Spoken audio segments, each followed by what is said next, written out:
Welcome back to our second installment or our second video on Islam.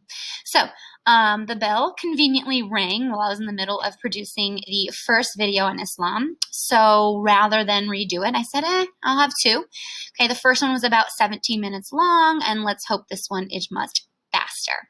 Now, these notes will be taught to you, right, next week. I'm recording this on Friday, October 23rd. You're going to be learning this, and for homework, you're going to be assigned watching this video. So it's reinforcing, right, the same concepts that you will learn in class, taking notes on it. And for homework, you guys obviously read chapter 10, section 1 and 2, and it covered a lot of this. So I believe we left off with the Hijra, or Muhammad travels to Yathrib. Okay, you can see it's a city. Here it says Medina. It'll be renamed Medina. Okay, city of the Prophet. I'll talk about that. But Muhammad will travel north to Yathrib. Why? Why Yathrib? You know, it can be a dangerous journey. They're not safe in Mecca. Okay, like the last video described, Muhammad, they put out an assassination attempt on Muhammad, his own Quraysh tribe. Okay, so in Mecca, they were not willing to give up polytheism or paganism because they were profiting, making money off of the pilgrimages of the followers, right? So of course they're not going to want Muhammad going around saying, oh, there's only one God named Allah. That's going to hurt their pocket. And we'll talk about that in class. I don't want to spend too much time on this video, okay?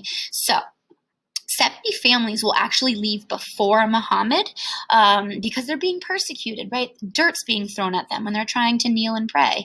They're supposed to pray 5 times a day. That's one of the 5 pillars of Islam, facing the Kaaba.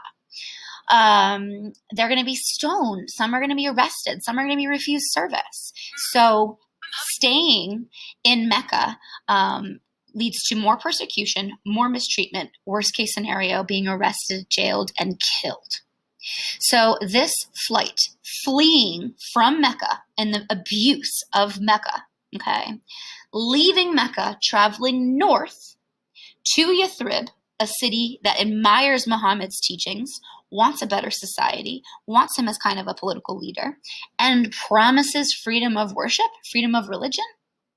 Okay, so this flight, this 200-mile journey in 622, it's known as the Hijra, Hijra, okay, the Hijra. They are going to go north 200 miles from Mecca, leave Mecca, and head to Yathrib. Yathrib will be renamed Medina. Where does Medina come from? The Arabic, I'll try not to butcher it. I'm sorry if anyone is Arabic and watching this. Medinat at Nabi, or city of the prophet. Which prophet? Muhammad. This flight, okay, leaving Mecca, fleeing, heading north to Medina, formerly known as Yathrib, in 622 marks year 1 on the Islamic calendar. Keep that in mind. Okay, that is why Ramadan, you want to have that holy month of Ramadan hopefully in the winter, okay, as it rotates.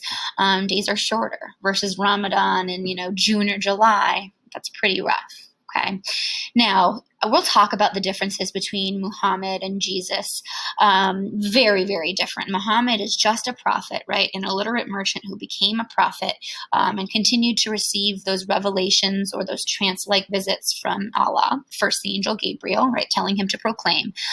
So he's going to be a teacher, a politician. He's going to help lead Medina. He's going to be a warrior, right? Yes, he'll pick up the sword and he's going to wage war and conflict with the Meccans. It's going to be a series of a 10-year war conflict. He's also going to be a judge, and he's going to teach, some of the same lessons you heard before, right? Equality. He practiced and preached living simply, balancing forgiveness with justice, okay?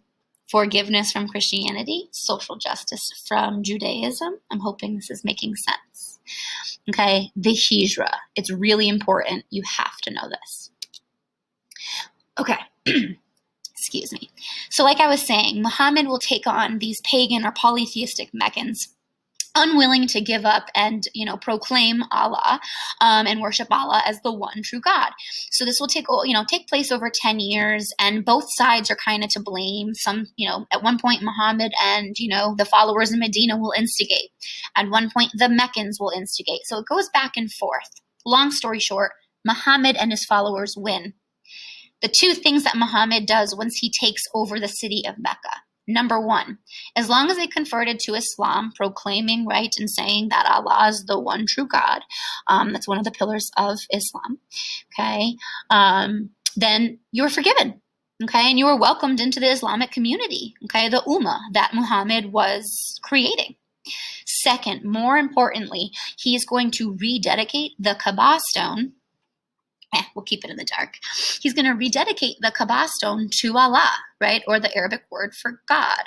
Originally, the Kaaba in Mecca was built by the Hebrews to worship. And he'll take it a step further. Praying 5 times a day will no longer be towards Jerusalem. It'll be towards the Kaaba stone in Mecca. Here is the Kaaba stone. This is also the same sacred holy place that millions of Muslims at some point in their life, another one of the 5 pillars is making a Hajj or a pilgrimage to this Kaaba stone, okay, found in Mecca. Mecca is in Saudi Arabia. Okay, and like I have here, they pray 5 times a day towards this Kaaba. Okay, Muhammad is going to, unfortunately, right, the Prophet Muhammad will die. It is believed and taught that Muhammad died in Jerusalem, and so when he died, he ascended into heaven while standing upon this rock. Today, the Dome of the Rock is really one of the most sacred places for Muslims, right, those followers of Islam. So this is what to me is just amazing, okay? Within 10 years, Muhammad is able to spread, right, his new faith, what they viewed as restoring it back to the true intent of the Abrahamic monotheism, but we'll talk about that in a different series. But look at what Muhammad and his followers were able to do through conquest. Spread Islam in a 10-year period. They will conquer really the whole Saudi Arabian peninsula, okay? You can see here the second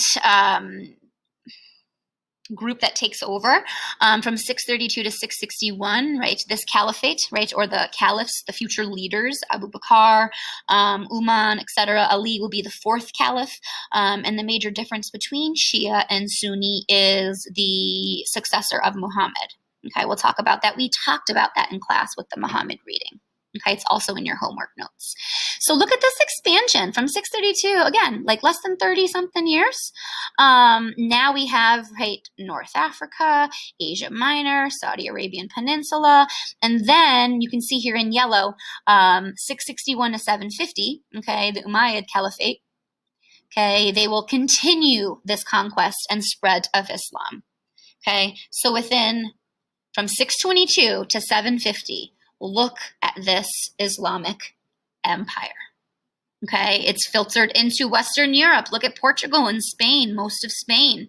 And it's kind of knocking on, right here, the Western European doors. And there's going to be an epic clash and battle. I'll talk about that in a moment.